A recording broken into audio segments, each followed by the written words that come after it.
and welcome to another episode of the Philosophical Weightlifting YouTube channel. A lot of people think these are kind of like long form visual podcasts, and I guess that's kind of what it is, but it's just a way to dive a bit deeper on topics of interest. With that being said, we've done a few programming videos recently for newer viewers. You can go check those out on the channel with Sergey, with Sean Waxman. I thought we'd take a different spin with this one, bring on Wil Fleming and talk some velocity based training and programming. So we'll get into that a little bit. But before we do, Wil, maybe you can just catch us up on where you've been and what you've been up to. Oh yeah, thanks. Thanks as always, Josh. It's always fun to talk to you. I've always enjoyed your podcast and being on your podcast and our conversations when you visited. And anyways, I appreciate what you're doing for weightlifting and the way you approach it and all that kind of stuff. So thanks again for having me. Plenty, I guess. I've been, I've coached Mary Tyson Lappin. And so, we're gearing up for stuff since American Open final, where she had a really good performance there, and just like been building to this Arnold that's going to happen shortly, or I may have already happened by the time this comes out. I'm not certain. But yeah, and taking a big squad there. I'm taking 17 athletes over to the Arnold, and should have some really cool performances, I think, out of quite a few of them. And, it's like kind of fun if you think about the scheme of your team. You have people of all, and every good coach, or every coach is like this, right? You get excited about all the different performances, right? Like Mary's super fun. If we looked at like the American Open final, Mary clean and jerked 160, hit a PR total, and really did a great job. But I had like the very first lifter of the weekend was a 61-year-old 49-kilo lifter named Beth, and Beth hit like all national records. If it had been an international competition, they would have been world records. I had guys who were in their first national meet PR their clean and jerk 9 kilos at the end, and qualify for senior nationals and stuff like that. Just like there was just like a lot of different fun performances. So I'm expecting the same kind of thing at Arnold. It's just like across this wide spectrum of people who have lifted for 6 months or 2 years or 5 years or 10 years, I'm going to have just like neat performances. So yeah, getting excited about that. Yeah, it does sound exciting. And I think that kind of fits into our conversation about programming and planning, because you've been working with Mary, you work with a good handful of athletes. And I imagine planning is a huge part of that. Like a critical component is being prepared on the day at the comp, but also like hitting landmarks along the way. So what we'll get into is how you can, or how the viewers can use velocity to manage some aspects of programming and also the planning component to peak performance on a given day. So maybe you can just give us a quick backstory on how you ended up getting into like more of a velocity based training, and then how you started to use it, even within the example you'll bring up, to prescribe training in a training block or in kind of the bigger picture training program. Yeah. Okay. So, I just got interested in velocity a number of years ago as a track and field athlete, because I saw some competitors um, using velocity in the weight room, and they were using the old Tendo, and they're measuring snatches and squats. And I just kind of started getting interested in that. So by the time I could get my hands on something like that, and I tried everything. There was something called a bar sensei. I got a push unit, got a secondhand Tendo unit, and then the Rep 1 came out a little over 2 years ago, and I got multiple of those because they're finally inexpensive enough and accurate to get something, to get multiple units. So I was doing it on my own training and just like really recording almost every lift. And most of the literature I found was based on like strength-based lifts, squats from Louis Simmons, and then Brian Mann. Louis Simmons was the first one to kind of start talking about velocity-based training in the Tendo in Powerlifting USA, maybe in the early 2000s. And he was talking about speed strength and strength speed, and using it for your dynamic effort days and all that kind of stuff. And then Brian Mann came out with Building Explosive Athletes using velocity-based training, which is just a really great book. And I think it's probably on its third or fourth edition now. I think it's on its fourth edition. It's a really good book about it, but it's really, really focused on how you use it for squats, bench press, deadlift, and what absolute strength looks like, and accelerative strength, and all these different speed zones that correspond to different qualities that an athlete might want. And then and then there's a little bit on Olympic lifts, and so I decided I wanted to expand on that, and once I could collect enough data, start really like working on what does it look like. And then I guess one other text I should mention is R.A. Roman's Managing the Training of the Weightlifter. This is from the 80s, I think. I think it might be 1986. He mentions speeds for minimums that athletes need to achieve to reach certain lifts at certain heights. And let me see if I can pull that. You can see my screen, correct? No, I cannot see it yet.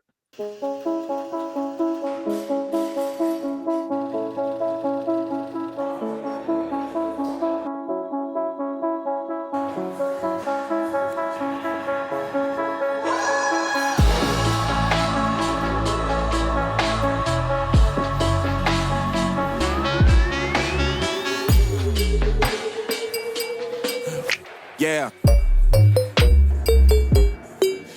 Yeah. What? Yeah. Yeah, yeah, yeah. What? Yeah. Yeah. Yeah. Let's see. Oh, there we go. Right. Cool. We go. Perfect. Cool. Okay, so let me find this slide. So R.A. Roman did these speeds, and let's go ahead. If I can. It's as if I've never used Zoom after 2.5 years. Okay, let's just do this. So here is Roman's speeds, and he listed them by height, right? So the athlete's height, and at that height, you should achieve a minimum velocity of a minimum peak velocity of 1.65 to 1.8 meters per second in the snatch, 1.2 to 1.3 meters a second in the clean, and 1.45 meters in the jerk. Now, 159 centimeter person is 4 feet 11, so you don't get a ton of those. You might for lightweight women or something like that, but now we're talking like a 6 foot tall, almost 6 foot tall guy or female, 1.82 meters per second in the snatch, 1.4 to 1.5 in the clean and jerk, 1.7. So I found those heights in Roman's managing the training, or those speeds in Roman's managing the training of the weightlifter, and then found that they're generally pretty accurate, right? And that goes once an athlete has like well-developed technique, these are pretty accurate. So I was trying to collect my own data and came up with really, really similar numbers as to what Roman was doing. So then that led me down the path of like, let's compile everything I can figure out about velocity-based training and why you should use it. And that's all in a book you referenced, Velocity-Based Training for Weightlifting, that I wrote and came out in 2020. And like, so we have some cool stuff in there, like about devices, about what different speeds mean and all that kind of stuff. And then one neat one was like using the muscle snatch as a way to track like daily readiness is a pretty cool thing that I put in there. And that's actually, we're in the next couple of weeks, we're starting a full like peer-reviewed study with Sacred Heart University and Indiana University. We're working together to collect enough data to actually verify that larger scale. So we should be able to tell if you can predict performance. And then we're moving into a study where we're going to use velocities to predict success of competition attempts, right? So like training with velocity and then using it as we go for like heavy sets at a competition, and then using that to predict the outcomes on the platform. So, or predict attempts for openers essentially. So anyways, I'm trying to take some of those concepts from the book and turn them into real studies. So they're not just like, kind of small scale. I just worked on it with my athletes. Right. Yeah. So anyways, but the big thing that came out of that book is basically, just programming with velocity, right? Mhm. So, and I've used it with a dozen or so athletes, and it's pretty consistent stuff that we can use to kind of create that program. So let me go down here. Yeah, and Think, I just want to mention, because you talked about the book you wrote. I think what you've done a good job of doing, and what people can really glean from that book and a lot of the work you've done, is you kind of like have closed the loop on velocity based training, because you kind of started with trying to understand it, understand the theoretical material, practically applied it over time with yourself and with other athletes, wrote a book, and then trying to incorporate some sort of research that can verify or invalidate these ideas. So it's kind of like circling all the way around, because a lot of times we can kind of get stuck on the theoretical side. There's papers talking about, within one set, when do you terminate it to get the best adaptation. You can get stuck purely in the practical side, where it's like talking about, you know um, something similar in training for one session. So it's cool to be able to close that loop of, from start to finish, here's what you need to know, and why you should know it. And your book is probably the best resource for that. So people who watch this and their appetite is even more stimulated from it, go check out the book. It'll be linked down below, and you can have a bigger resource. But uh, and now we'll kind of dig into, the programming side, which is taking that theoretical information you took the time to understand and then applying it. okay, so the big one, let's pull this up. Okay, so if we say like how to train with velocity, the simplest, easiest way, right, is to understand that like every movement has a minimum velocity threshold. That's the lowest velocity at which you can like kind of achieve those. And certainly there's like differences based on like individuals and individual reps. But like, so if you say that the minimum velocity threshold for a snatch is 2.0 meters per second, which if we go back to those Roman thing, most average people will be around there. And if you're a little less efficient than the Soviet weightlifters, they were doing those studies on, which is probably the case. You could say 2.0 meters per second would be a minimum velocity threshold for a snatch. And let's say a 0.3 meters per second average velocity would be what we would look at for a squat or something like that. So you could just, the simplest way to train with velocity is stay above the minimum velocity thresholds in training, right? And use velocity to look, and then inform your decisions based on that. So if you're going to do a heavy set of 3 in the squat, and the final rep comes up at 0.4 meters per second, and we're talking average, and that's another conversation where on the strength lifts, you typically use average velocity, whereas the Olympic lifts, because they are ballistic in nature, you would use the peak velocity, right? Because you just have to reach a certain peak, and then you're gonna kind of jump under the weight or something like that, right? So it's a more ballistic thing. Whereas if you try to make your front squats and back squats ballistic, they'd leave your back, and you'd have to like catch it on your back, or your chest, which would not necessarily be the easiest thing to do. So they have kind of a similar acceleration and deceleration thing. So you could take that minimum velocity threshold and just stay above it, right? So if your set of squats is 0.4 meters per second on the final rep of a heavy 3, then you know that you have more in the tank, and you can go up. If it goes to 0.29 or 0.28, you terminate the sets and be done, right? So that's super easy to do. It's also really going to help you if, a lot of times you would say, well, velocity is a negative tool. It is going to tell me when to stop, right? And it's not. A lot of times it's a positive tool. A lot of times, I kind of felt slow. You go to the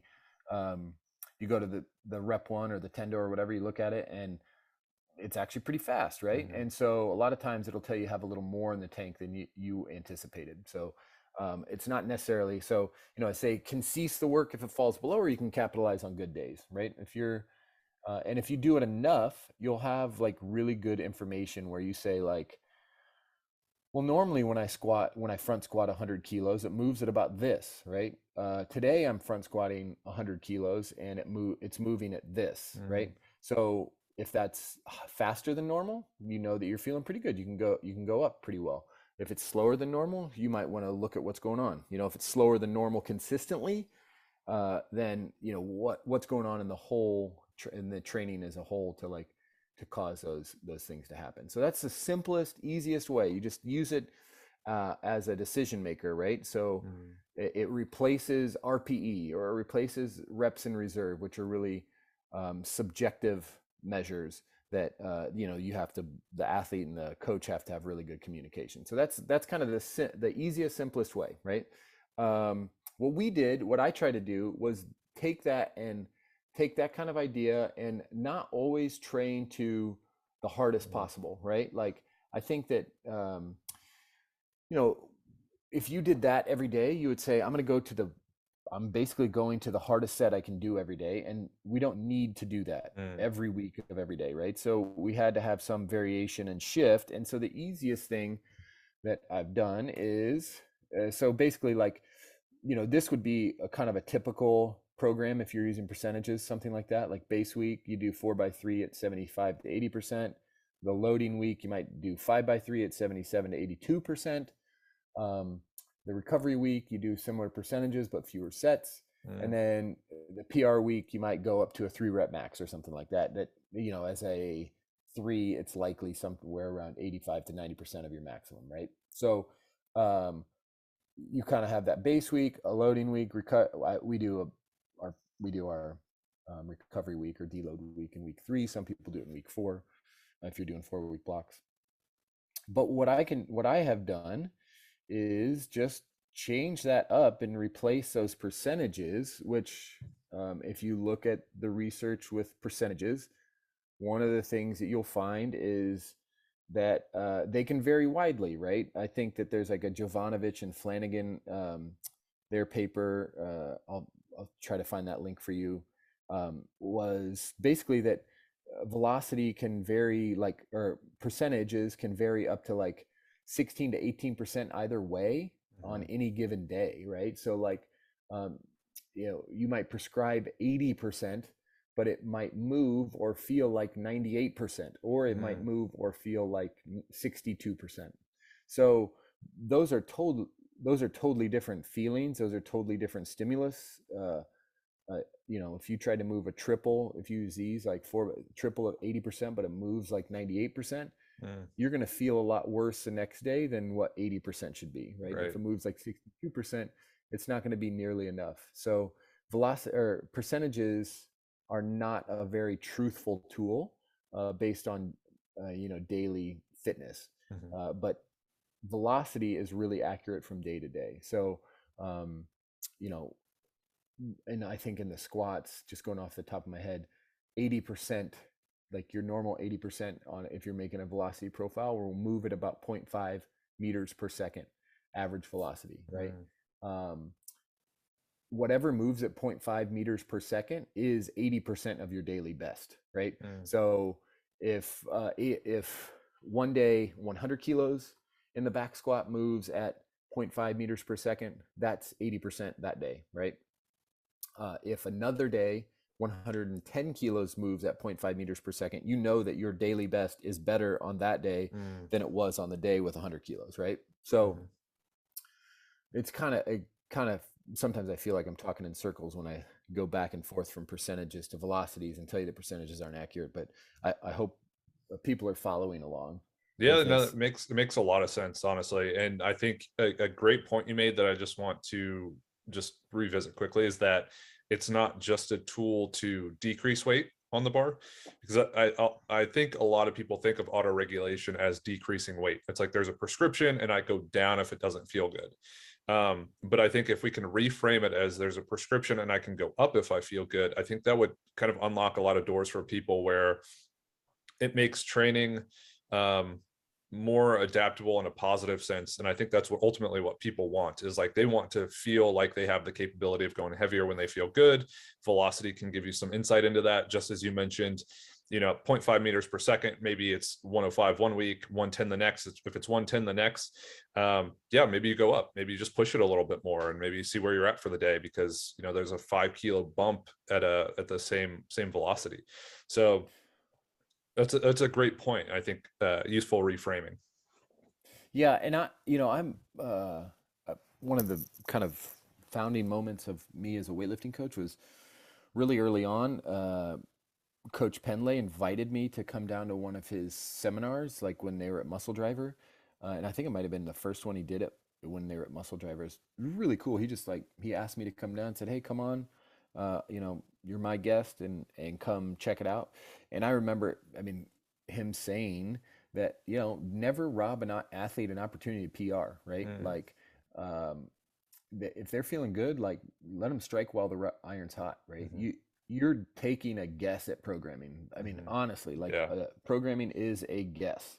It's an educated guess, and it can be really, really extremely educated, but it's still a guess. And so, we should never be the ones to kind of rob our athletes of a chance to PR if they're feeling good. And velocity is a really cool way to get that second opinion that says, hey, they really are feeling good. And a lot of times with velocity, what I have seen is if you're guessing right, I say guessing, if you're programming right and you're guessing right, most of the time the athlete feels the way you thought they're going to feel. Right.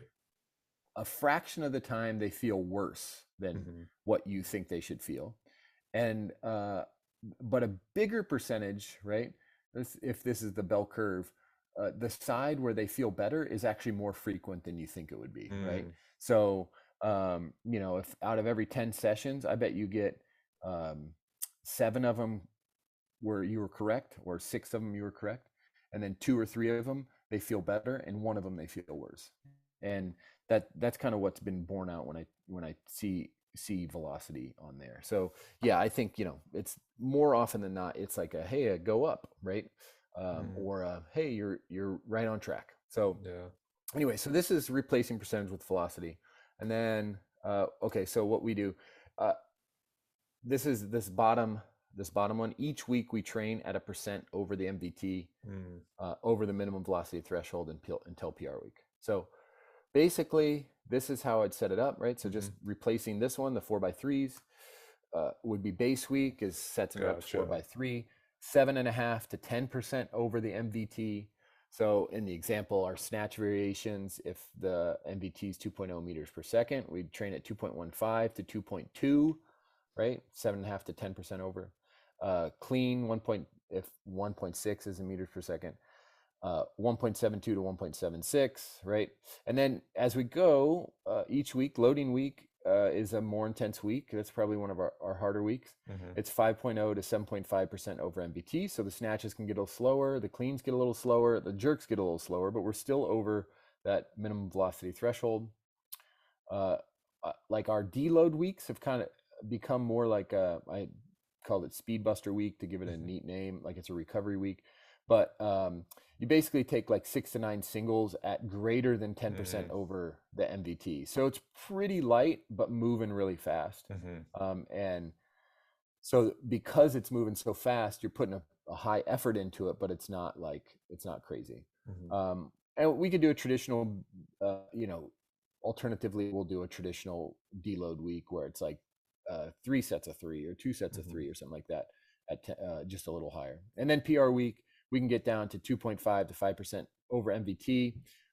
And then, I say like can attempt a PR at any velocity if warranted, right?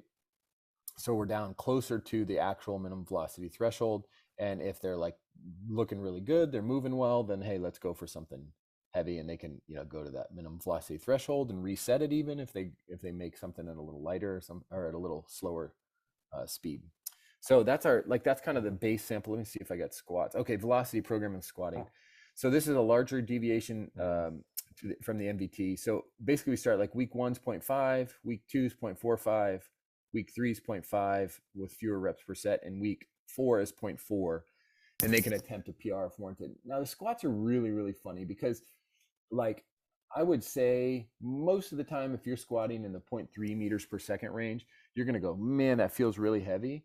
But you can definitely make PRs in the 0.2s, right? And I know that like power lifters will make back squat, heavy single back squats at 0.18 or something like that. But I don't care to ever see my lifters make one that looks like that, right?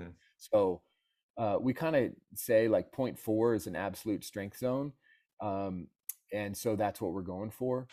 So 0.5 is kind of closing in more towards like accelerative strength. And so most athletes need to like, I just think that it's a really handy place to train is that 0.5 to 0.4 range. So you see a lot of our squats will be there. Some of our athletes, if they need to push absolute strength, I think in the example program you guys are going to actually see in a moment, you'll see that I kind of let people drop down to 0.3 meters per second if necessary, right? And if they need more leg strength. So let me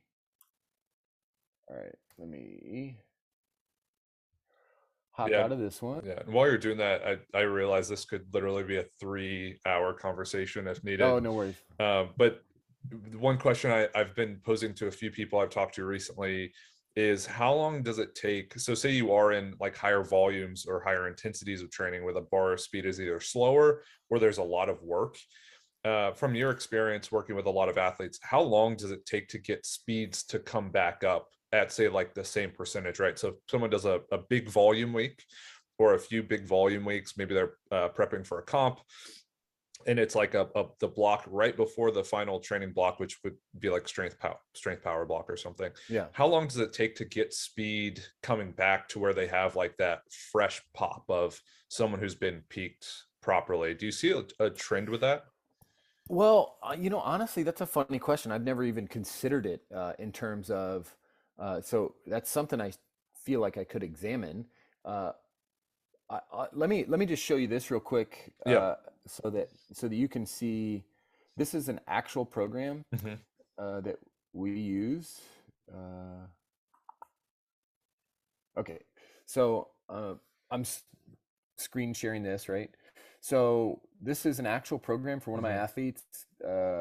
She's like a 55, or she's a 59. She's a pretty good lifter. Yep. Qualifies for American Open every year, working on a nationals total. But she's like a reservist in the Army, so she's not going to go to nationals because that's her 2 weeks a year. But this is, you can see, so I use her velocity thresholds, right? So she's shorter, so her minimum velocities are under 2.0. So the 7.5% over is like 2.1 in week 1. Week 2 is 2.05. Week 3 we go back up to 2.15, so they're lighter. And then week 3 any, right? So or week 4 she can do any velocity, so she's working for a true max. Same with the snatch, 0.5, 0.45, 0.5, 0.4, right? Just like what we said there. Yeah. On her back squat over here, you can see in this cell, she's going for a true max. She can hit any velocity. Cleans 1.7, 1.65, week 3, 1.7, and week 4, any. And then we come back on this day where she does her like classics on day 5 and day 6. She can do and use the same velocities, right? So hit a double, staying above there. So that's this, right? So you see all those. This is her next program where it's like kind of a second version of strength. It's the exact same velocity. So week 1 she goes back up to the speed. Week 2 she's down. Week 3 2.15 again, and week 4 she's back at at any, right? And so what I do, and it's like it's like a really simple way to use velocity, is I just cycle the velocities above a minimum velocity threshold. So I fully expect her. Now, this is just a 12-week kind of leading into a competition where she had a really great competition. Went 6 for 6. Like stayed under stuff. I expect her to have an even better competition. She had one more block after this to go into the Arnold, and I expect her to have a really good Arnold just based on how she's training. Right. But you can see, like, I'm just cycling the same speeds. This is finally okay. Pre-competition, I let her drop down to 0.35 meters per second on a front squat and on a back squat. Like, so I guess it's really simplistic in the way I think about it, but it's um, like uh, we just will do a fairly linear program, but use Mm, the same velocity. So it's like the volume steps down, so I assume the intensity goes up, but mhm. I regulate it with like the the velocities themselves. So I actually haven't you I guess you're going back to that question, how long do I till I see that pop? I won't if she were doing a big snatch complex, right? I would probably or a big clean complex, I would keep velocities off. So it's like Mm, the 12 gotcha. weeks leading to the meet, we'll just like I will use those velocities and find that she's like doing really great stuff, right? In the maybe 16 weeks out, 20 weeks out, if we had a really long run up, then we probably wouldn't use those. So I actually haven't even ever considered that. Um, the things that I've noticed with this is just like how consistently they feel really good, Mhm. right? Like because velocity is like a truth teller, right? Because Mhm. she's a good enough athlete that normally she get RPE or RIR or something, right, to like help her regulate because I want to take advantage of stuff. Um, she's a little bit like uh, this is another one. This athlete is like sometimes in her head. So if I wrote Mhm. you got to do 90% for a double, she'd see 90% and think, well, that's heavy, right? Right. But she, you know, I told her like let's just pay attention to the speeds, and she did like 90% for 10 singles the other Mhm. day in snatch Wow. and clean and jerk because like it was all above the speeds, right? Wow. So it's like, oh, it's fine. So anyways, I think that it's just like a pretty good truth teller for her to do to use velocity. Mhm. I don't know if that's like overly simplistic in terms of how I use velocity. Did that answer any questions? I mean, did that help? Yeah, I think it helps more so seeing that it's not overly complicated, right? Because Yeah, right. I think what happens is, you'll read a ton of different sources, you'll see a bunch of different papers and books and programs, and you're like, man, there are so many ways to do this. It's got to be like incredibly nuanced and granular. And then you see a program and it's like, actually, it's pretty straightforward. You don't Yeah, need to think your way out of using it because it's seems complicated. yeah. I hope. I mean, it has been really effective. I know that there's people who are probably.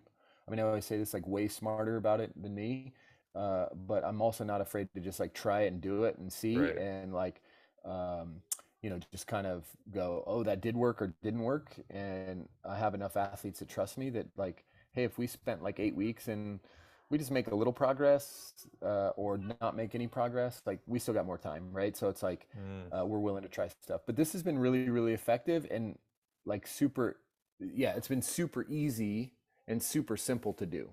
Yeah. So I know we're about to wrap up. So for people who watch this and they're like, okay, this really interests me, where do they start?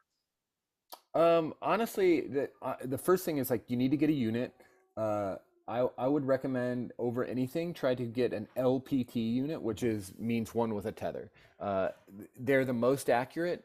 They're not going to miss any reps. If you get an accelerometer, which is like basically what's in your phone. Mhm. Yeah. Here's an accelerometer unit. It's in here. It's called like a VMAX Pro. It's pretty cool, but they miss some reps. Like it'll just like miss some data.